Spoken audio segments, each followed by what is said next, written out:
नमस्कार, स्वागत है आप सभी का न्यूज 18 राजस्थान पर। प्रदेश हमारा बुलेटिन देख रहे हैं आप। मैं हूं आपके साथ हेमंत कुमार। चलिए खबरों की शुरुआत करेंगे इस वक्त की सबसे बड़ी खबर के साथ। राजसमंद के केलवाड़ा से बड़ी खबर में रखी है, जहां पर रास्ते के विवाद में उप सरपंच के बेटे ने एक युवक पर हमला किया और इस दौरान जानलेवा हमले में आपको बता दें कि ट्रैक्टर चालक ने उप सरपंच के अतिक्रमण पर पहले आपत्ति की थी और आपत्ति जताने पर उप सरपंच के बेटे ने इस युवक पर हमला कर इसे घायल कर दिया। हमले में युवक का सिर फट गया, हाथ और पैर टूट गए।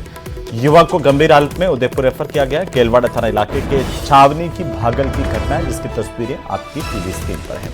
इस हमले की लाइव तस्वीरें सामने आई है। यह बड़ी खबर इस वक्त की। राजसमंद से बड़ी और अहम जानकारी इस वक्त की। केलवाड़ा थाना इलाके के छावनी की भागल की घटना। बड़ी खबर, रास्ते में विवाद को लेकर के उप सरपंच के बेटे ने हमला किया। ट्रैक्टर चालक ने पहले उप सरपंच के अतिक्रमण को लेकर के नाराजगी जताई थी। आपत्ति जताने पर उप सरपंच के बेटे ने हमला कर युवक को घायल कर दिया। और इसी बीच राजधानी जयपुर से बड़ी खबर मिल रही है, जहां पर हरमाड़ा थाने का एक सब इंस्पेक्टर रिश्वत लेते हुए गिरफ्तार हुआ है। 40,000 रुपए की रिश्वत लेते इस सब इंस्पेक्टर सोनू राम को पकड़ा गया है। एसीबी की गिरफ्त में घूसखोर सब इंस्पेक्टर है। एसआई सोनू राम से रिश्वत की रकम भी एसीबी की टीम ने बरामद कर ली है। भ्रष्टाचार निरोधक ब्यूरो की टीम यहां पर पहुंची थी। टैब की कार्रवाई की शिकायत मिली थी, जिसका सत्यापन करने पर शिकायत सही पाई गई। इंस्पेक्टर, आपको बता दें कि घूसखोर सब इंस्पेक्टर हरमाड़ा थाने में तैनात है, जिसकी तस्वीरें आपकी टीवी स्क्रीन पर। बहरहाल सर्च की कार्रवाई जारी है। ये बड़ी जानकारी है। एसीबी की गिरफ्त में सब इंस्पेक्टर सोनू राम, 40,000 रुपए की घूस लेते गिरफ्तार किया गया इसे।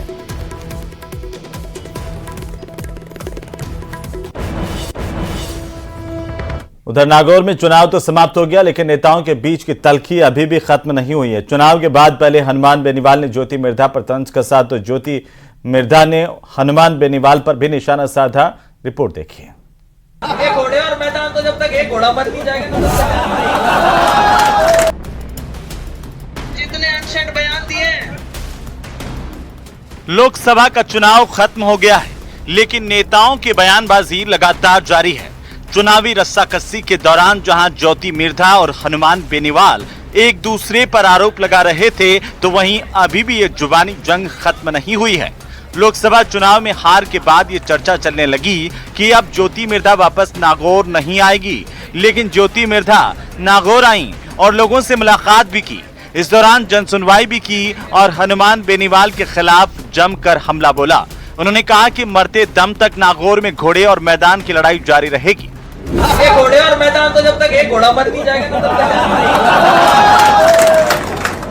तो इनको जितना इनको लगता है क्या आ जाएंगे और कल नहीं आएंगे। बोले नेताजी, हम जब आएंगे आपको छोड़ छोड़ करके भागना पड़ेगा। ज्योति मिर्धा ने कहा कि हनुमान बेनीवाल किसी तरीके से घालमेल करके बीजेपी में घुसना चाहते हैं।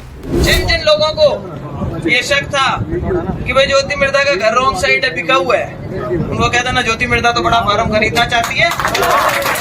और जितने लोग तो भाई वो भी कोई अच्छी बढ़िया जगह ढूंढो जहाँ अपने बढ़िया एक फार्म हाउस बनाएंगे।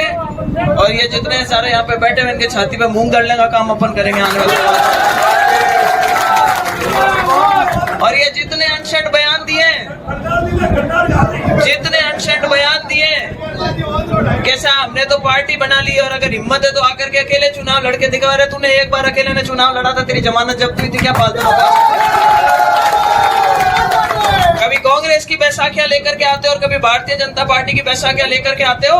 और आज इतने लोगों के सामने बोल रही हूँ कि नेताजी गुडाले चल के भारतीय जनता पार्टी में शामिल होने के लिए तैयार बैठे हैं। और आज भी मुख्यमंत्री जी से चाह रहे हैं कि किसी तरह घालमेल करके मैं बीजेपी में घुस जाऊं। ज्योति मिर्धा के तंज कसने के बाद हनुमान बेनीवाल ने भी न्यूज 18 से बात की। उन्होंने कहा कि ज्योति मिर्धा को इलाज कराने की जरूरत है। हनुमान बेनीवाल ने तो खुद की पार्टी बनाई राजस्थान के अंदर। हाँ। जाट कौम के बड़े बड़े नेता हुए और कौमों के नेता हुए, लेकिन पार्टी बनाई, 3 एमएलए बनाए, एमएलए बना। इंडिया अलायंस कांग्रेस मेरे पीछे पीछे घूमी समझौता करने के लिए। और अब 3 दिन से मैं चाहता तो ज्योति की तरफ सत्ता का सुख भोग सकता था, लेकिन इंडिया अलायंस के साथ खड़ा हूं सत्ता के खिलाफ। इसकी तरह नहीं हूं मैं। इसकी तबीयत खराब है, अभी इसको आराम की आवश्यकता है, इलाज की आवश्यकता है, ठीक है ना। फिलहाल नेताओं की बयानबाजी कभी खत्म नहीं होने वाली है और हनुमान बेनीवाल और ज्योति मिर्धा की जुबानी जंग ऐसे ही सामने आती रहेगी। न्यूज 18 राजस्थान के लिए नागौर से महेंद्र शर्मा की रिपोर्ट। तो वहीं नीट 2024 परीक्षा में धांधली को लेकर सुप्रीम कोर्ट में जनहित याचिका दायर की गई है, जहां पर एक और स्टूडेंट और कोचिंग संस्थान विरोध में है, तो वहीं दूसरी तरफ छात्र संगठन भी अब इसका तीखा विरोध कर रहे हैं। कोचिंग सिटी कोटा में लगातार धरने प्रदर्शनों का सिलसिला चल रहा है। प्रदर्शन में शामिल छात्रों ने नेशनल टेस्टिंग एजेंसी पर गंभीर आरोप लगाए। इन छात्रों ने क्या कुछ कहा, देखिए हमारे संवाददाता की रिपोर्ट।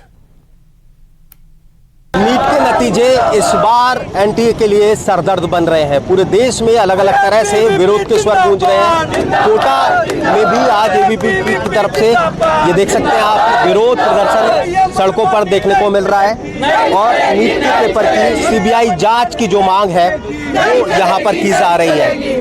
किस तरह से जो सीबीआई जांच की मांग कर रहे हैं और कुल मिलाकर के क्या मांग आप लोगों की तरफ से है? हमारी साफ सरकार से मांग है कि अभी जो नीट का रिजल्ट आया है, तो सरकार से मांग करते हैं कि इस पेपर के लिए सीबीआई जांच हो और जो भी दोषी हो, जो भी इसमें इस पूरी धांधली में मिले, उनको सख्त कार्रवाई और उनको सख्त सजा मिले। कि एनटीए विद्यार्थियों के साथ इतना खिलवाड़ क्यों कर रहा है? सबके बीच में मांग सीबीआई जांच की इस नीट के एग्जाम के बाद में उठ खड़ी हुई है। विरोध सड़कों पर हो रहा है और सवाल कहीं ना कहीं अपने आप में बहुत बड़ा, जो कि फिलहाल एनटीए की तरफ से ये परीक्षा करवाई गई थी उस पूरे सिस्टम पर खड़ा हो रहा है। हिमांशु मित्तल, न्यूज 18 कोटा।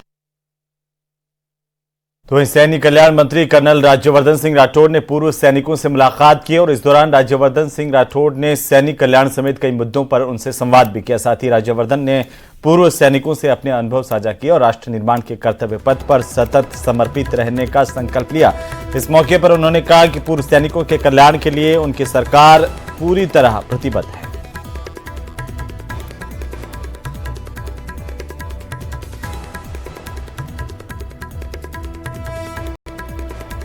उधर गजेंद्र सिंह शेखावत के पर्यटन और संस्कृति मंत्री बनने से जोधपुर की जनता को बड़ी उम्मीदें हैं। लोगों का कहना है कि अब पर्यटन को लेकर नए विकास की संभावनाएं मूर्त रूप लेंगी।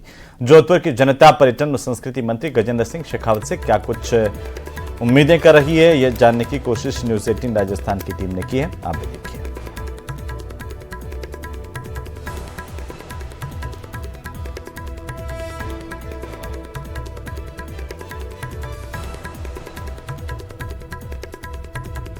नेताओं के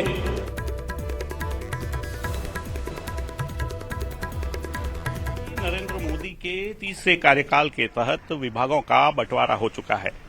जोधपुर के सांसद गजेंद्र सिंह शेखावत के पास अब संस्कृति और पर्यटन से जुड़े विभाग आए हैं और पर्यटन की अगर बात करें तो जोधपुर और राजस्थान हब माना जाता रहा है। ऐसे में निश्चित तौर पर आमजन को और इस व्यवसाय से जुड़े लोगों को विशेषकर आस बंधी है कि पर्यटन के क्षेत्र में जोधपुर अब नई ऊंचाइयां छुएगा। क्या सोचते हैं लोग? आप इस क्षेत्र से जुड़े हैं, पर्यटन से जुड़े हैं और अब आपके क्षेत्र के ही सांसद यहां से मंत्री बने हैं पर्यटन के। निश्चित तौर पे जोधपुर की जनता को और जोधपुर के जो पर्यटन व्यवसाय से जुड़े लोग हैं उनको एक बहुत बड़ी उम्मीद बंधी है कि जोधपुर में अब पर्यटन सुचारू होगा और एक गति पकड़ेगा, क्योंकि पिछले कई सालों से जोधपुर का जो पर्यटन है वो एकदम बहुत मध्यम गति से चल रहा है। इतने टूरिस्ट नहीं आ पा रहे, टूरिस्ट आते हैं तो उन्हें सुविधाएं नहीं मिल रही है। जोधपुर एक बहुत बड़ा हब है जिसे सन सिटी कहते हैं और ब्लू सिटी भी कहते हैं, लेकिन ब्लू सिटी कहने के साथ में ही जिस तरह जयपुर को पिंक सिटी बोलते हैं और सारे हाउसेज वहां पे पिंक मिलते हैं, यहाँ पे नीले मकान नहीं मिलते हैं, तो उसको वापस लौटाना एक यहाँ के पर्यटन मंत्री की सबसे बड़ी चुनौती होगी। सर, हमारा मानना ये है सरकार कोई भी हो, हमको विकास चाहिए और अच्छा काम होना चाहिए। हम यही बोलना चाहते हैं, विकास होना चाहिए। टूरिज्म क्षेत्र से जुड़े लोग हैं, आप क्या कुछ मानते हैं? सर, हमें खुशी इस बात की है कि टूरिज्म सबसे ज्यादा आए और अच्छा कार्य होगा तो टूरिज्म आएगी। तो निश्चित तौर पर शहर का विकास उसमें प्रमुखता के साथ देखा जाता है, जिसमें कि ट्रैफिक व्यवस्था, सुंदर सड़कें, गलियां और सफाई महत्वपूर्ण विषय है, जिसको देख करके पर्यटक हमेशा से ही आकर्षित होते आए हैं। हालांकि जोधपुर में लगातार टूरिज्म को लेकर के समय समय पर प्रयास किए जाते रहे, लेकिन अब जब गजेंद्र सिंह शेखावत को यह दायित्व मिला है तो यह आस कुछ और बड़ी हो जाती है। साथ ही सहयोगी समीर खान के तो university of engineering and management यानी कि यूईएम जयपुर के छात्रों ने शानदार प्रदर्शन किया। यहां के छात्रों को कम से कम एक प्लेसमेंट मिला, जबकि 80% छात्रों को 2 या 2 से ज्यादा जॉब के ऑफर मिले हैं। यूईएम जयपुर ने हमेशा अपने छात्रों को विदेशी विश्वविद्यालयों और संगठनों से असंख्य प्रमाण पत्रों की सुविधा प्रदान की है। छात्र हार्वर्ड, MIT जैसे विश्वविद्यालयों या गूगल, माइक्रोसॉफ्ट आदि संगठनों से कई प्रमाण पत्रों के साथ उत्तीर्ण हुए हैं। उद्योग के पेशेवरों की ओर से प्रदान किए गए कई कार्यक्रम छात्रों तक पहुंचाए गए हैं, जिससे वे उद्योग में पहले दिन से ही नौकरी के लिए तैयार हो गए हैं। यही वजह है कि यूईएम जयपुर को शिक्षा मंत्रालय 200 मेंटर कॉलेजों में चुना गया है।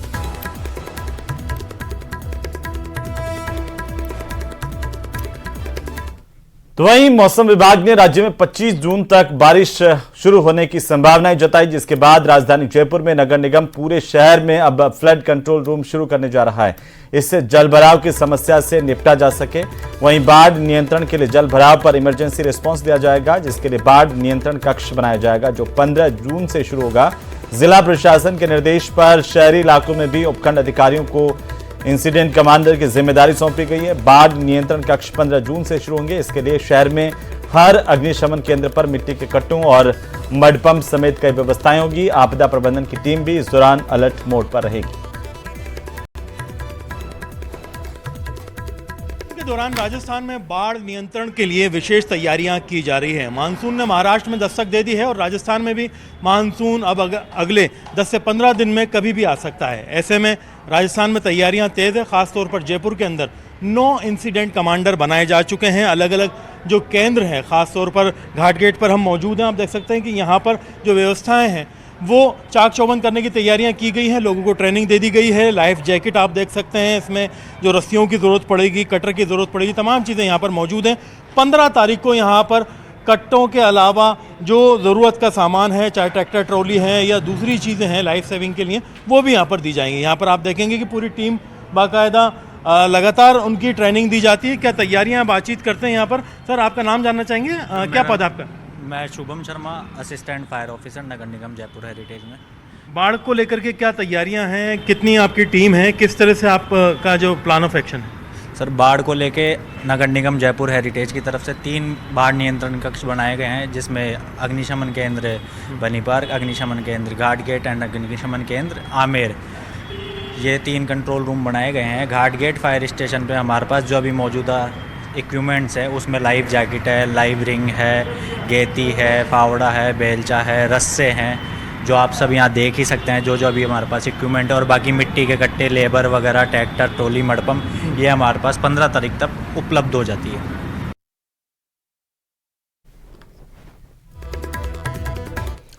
तो वहीं वन्यजीव प्रेमियों ने सरिस्का टाइगर रिजर्व से खुशखबरी सामने आई है। आपको बता दें कि बीते 13 दिनों में 10 नए शावकों ने जन्म लिया। आज ठीक 2 दशक पहले सरिस्का में बाघों के शिकार के बाद पूरी तरह से सूना हो चला था, लेकिन लंबे अरसे के बाद नया साल सरिस्का के लिए सौभाग्य लेकर आया। रिपोर्ट देखिए। सरिस्का ने बाघ संरक्षण में रचा इतिहास। आजादी के 75 साल में पहली बार बाघ संख्या 43 पहुंची। शिकार के कारण 2004 में 0 हो गई थी बाघों की संख्या। 16 साल पहले रणथंभौर से किए गए थे बाघ आबाद। सरिस्का में बाघिन ST-17 ने 3 शावकों को दिया जन्म। पिछले 4 महीनों में 13 शावकों का हुआ जन्म।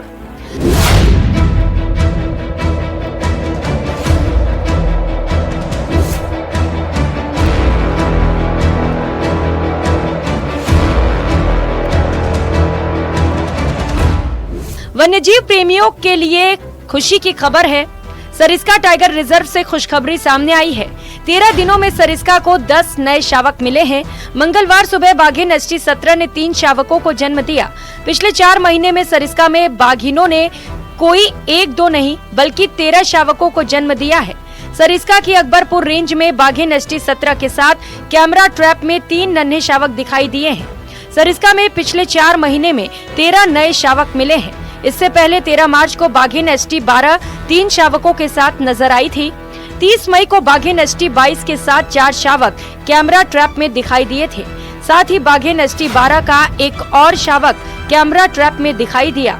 वहीं 29 मई को बाघिन ST-27 के साथ 2 शावक नजर आए थे। 11 जून को बाघेन एसटी 17 के साथ 3 और नए शावक नजर आए, यानी 13 दिनों में सरिस्का को 10 नए शावक मिले हैं। सरिस्का में लगातार दिख रहे नए शावकों पर वन्यजीव प्रेमियों में खुशी दिखाई दे रही है। राज्य के वन मंत्री संजय शर्मा ने सरिस्का में निरंतर बाघों का कुनबा बढ़ने पर खुशी जाहिर की है। चाहे वो शिकारियों की वजह से या हमारे अधिकारियों की नेग्लिजेंसी की वजह से सरिस्का जो टाइगर के लिए जाना जाता था उसमें टाइगरों की संख्या बिल्कुल जीरो हो गई। 2008 में विस्थापित किया गया सवाई माधोपुर से ला करके, और उसके बाद जिस प्रकार से धीरे धीरे हमारे टाइगरों के कुनबों में बढ़ोतरी हुई, और मुझे बताते हुए खुशी है कि पिछले 4 महीने में सरिस्का के अंदर 13 हमको शावक प्राप्त हुए हैं, और ये ईश्वर की कृपा है और हमारे वन अधिकारियों की मॉनिटरिंग है, उनका अच्छा काम है।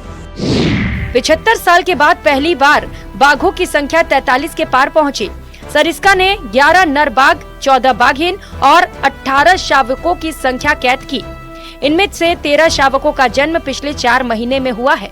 13 मार्च को बाघेन एसटी 12 3 शावकों के साथ नजर आई थी। 30 मई को बाघेन एसटी 22 के साथ 4 शावक कैमरा ट्रैप में दिखाई दिए थे। बाघेन एसटी 12 का एक और शावक कैमरा ट्रैप में दिखाई दिया। 29 मई को बाघेन एसटी 27 के साथ 2 शावक नजर आए। 11 जून को बाघेन एसटी 17 के साथ 3 और शावक नजर आए। 13 दिनों में सरिस्का को 10 नए शावक मिले। साल 2004 में सरिस्का के सभी बाघ शिकार से मारे गए थे। 2008 में सरिस्का में देश का पहला टाइगर री इंट्रोडक्शन हुआ। पिछले 16 साल में यहाँ बाघ आबाद करने की मशक्कत की गई। सरिस्का में बाघों की बेहतर मॉनिटरिंग के चलते बाघों की संख्या में निरंतर बढ़ोतरी हो रही है। नए शावक सरिस्का का भविष्य हैं। आने वाले समय में सरिस्का टाइगर रिजर्व में युवा बाघों का राज होगा। इससे सरिस्का की ख्याति बढ़ने के साथ ही अलवर में पर्यटन को बढ़ावा मिलेगा और रोजगार के नए अवसर सृजित हो सकेंगे। वन मंत्री संजय शर्मा ने कहा कि सरिस्का के लिए अच्छी बात है कि अब अलवर से ही विधायक प्रदेश के वन मंत्री हैं और अलवर से ही सांसद देश के पर्यावरण मंत्री। ऐसे में सरिस्का के साथ अब किसी तरह का भेदभाव और सौतेला बर्ताव नहीं होगा, बल्कि सरिस्का टाइगर रिजर्व की नई बुलंदियों को छुएगा। आज से ठीक 2 दशक पहले साल 2004 में सरिस्का टाइगर रिजर्व से बाघों के शिकार के बाद पूरी तरह से बाघों से ये सूना हो गया था।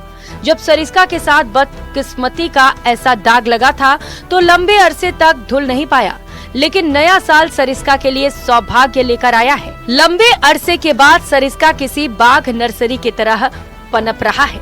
जयपुर से न्यूज़ 18 राजस्थान के लिए अरबाज अहमद की रिपोर्ट।